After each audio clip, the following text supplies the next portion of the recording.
Have you ever wanted to be rich in Oldschool Runescape, but you don't want to grind thousands of hours of big time bosses? Yeah, now listen, we could go steal our mom's credit cards and buy some bonds, but we're good boys over here on this channel. We need to work for our GP. Unless any sugar mamas are out there and you want to support me, DM me on Twitter. The link will be down below. Now, you're probably not a rich granny, so in this video, we're going to break down some of the best reoccurring GP methods in the game. Methods that you'll just do here and there sprinkled across your day. They are not going to take up a ton of time and you won't have to grind them at all, but your bank will be thanking you.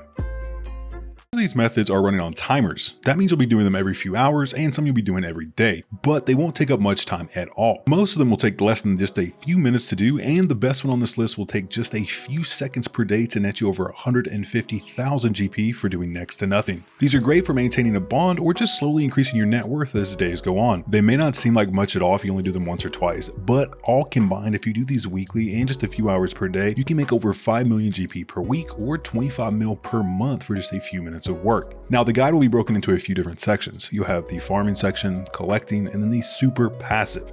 This will be those methods that you'll just dump some GP in every now and again, preferably once a week, but that's up to you. And honestly, that's what's beautiful about these methods. You can still bang your girlfriend, lift some weights, and log in once or twice per day on mobile and make some fat stacks.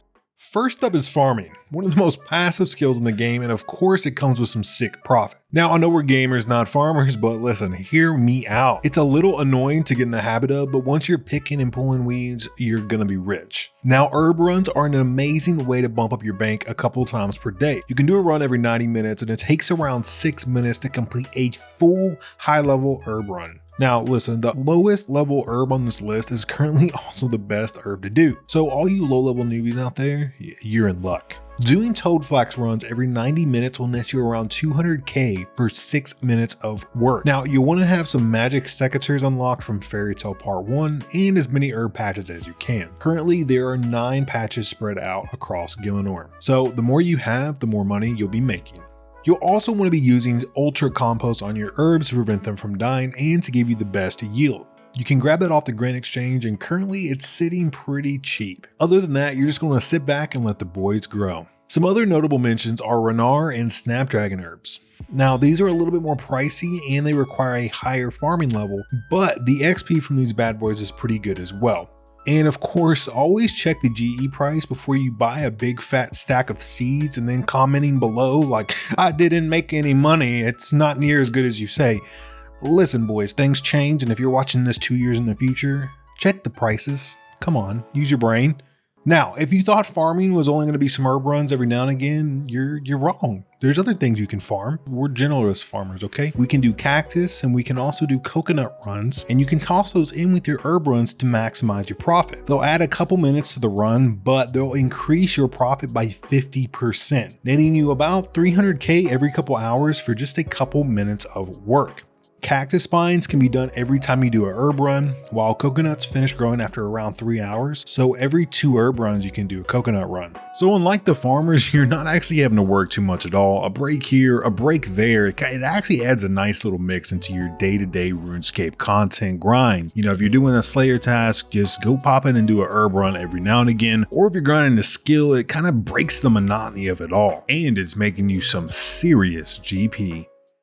Now, collecting is pretty straightforward. You pay some GP or you complete a diary and you're rewarded with items once a day. Pretty cool, right? And these items can be worth loads of GP. And in the case of these methods, extremely valuable. Now, these methods will net you almost 350,000 GP combined for just 5 minutes of work. And these methods will be available to do at the daily reset timer. Zaf and Varrock Square will sell you some discounted battle staffs once per day after you've completed the Varrock Medium Diary. And with each diary you complete past medium, you'll be making even more, all the way up to elite. And with current prices, you're looking at around 100,000 GP profit per day with the elite diary completed. And this is technically the best method on the list, given that it only takes 15 seconds to get that 100k. Now, claiming Dynamite isn't as sick as the previous method, but it's pretty crazy GP for just a 20-second run. Now, if you've completed the Kebos Elite Diaries, then you're able to grab 80 Dynamite from Theorist once per day. This is around 30k GP at current GE prices. And you can quickly teleport to him with the Xerix Inferno teleport, making this less than 20 seconds. But yeah, I know it's an Elite Diary, but listen boys, we're gamers over here. We need to be slowly working towards completing all the diaries, and it's an amazing goal to have. Next up is one of my favorites to do on alts or while loading up my main account back when I was doing Nightmare Zone. Now, once per day, you're able to exchange 140,000 Nightmare Zone points for 15 herb boxes. Now, if you're a normal player that AFKs every now and again, and you're looking to train up your combat, you're probably doing it in Nightmare Zone, and more than likely you have a fat stack of Nightmare Zone points. So you're honestly just gonna be converting those to GP. Now it takes a couple days, but on average, each herb box is around 11,000 gold, which means if you translate that to 15, you're getting almost 170,000 GP every single day. All you need to do is go buy the herb boxes from the Nightmare Zone reward little chest thing, and you'll just need to right click and send to bank. It's literally that easy once you purchase them. Now, all these collecting methods, if you do all of them, it takes around 15 minutes or so, and you're making about 350,000 GP per day for around 15 minutes of work. Pretty crazy stuff. After the completion of Throne of Miscellanea, you'll be able to use citizens to collect resources for you. Kind of like an actual tyrant, so good job on being an awful king. Nonetheless, you can exploit your citizens for tons of GP, and you'll be filling your bank's empty coffers. Now, the real GP starts rolling in once you complete Royal Trouble, as it allows you to have even more citizens at your disposal and for your approval to stay even higher for longer. Speaking of approval, you'll need to make sure your citizens actually like you. You can do this by coming in every 3 days and raking the patches outside the castle until you're at 100%. Normally it takes less than 5 minutes. With your citizens loving you, you'll just need to dump some GP in the coffers so it can be converted to supplies for you. I personally dump in 2.5 mil per month and leave it alone. And when the month's up, I go to collect my earnings. It averages to around 50k profit per day if you're putting on the right resources, which currently that is coal and mahogany hardwood. Now, with you just leaving it alone all month, it will net you around 1.5 million GP currently per month. Not bad at all for breaking the backs of others.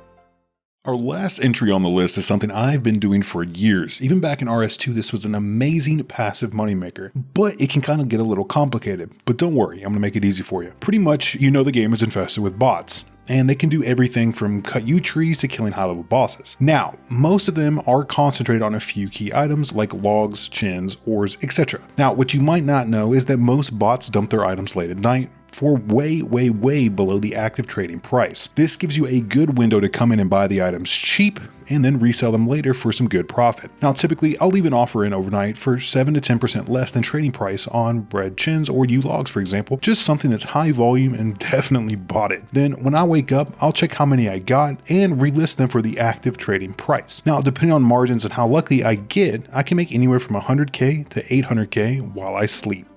And that's the video, boys. If you guys enjoyed and your bank's going to slowly be going up and up, go ahead and you know what to do. Touch that big red subscribe button. It's just waiting for you to push it. And if you've already done that and you're one of the lucky few people that are subscribed to me, then I'm going to allow you to touch my like button too. Thanks for watching.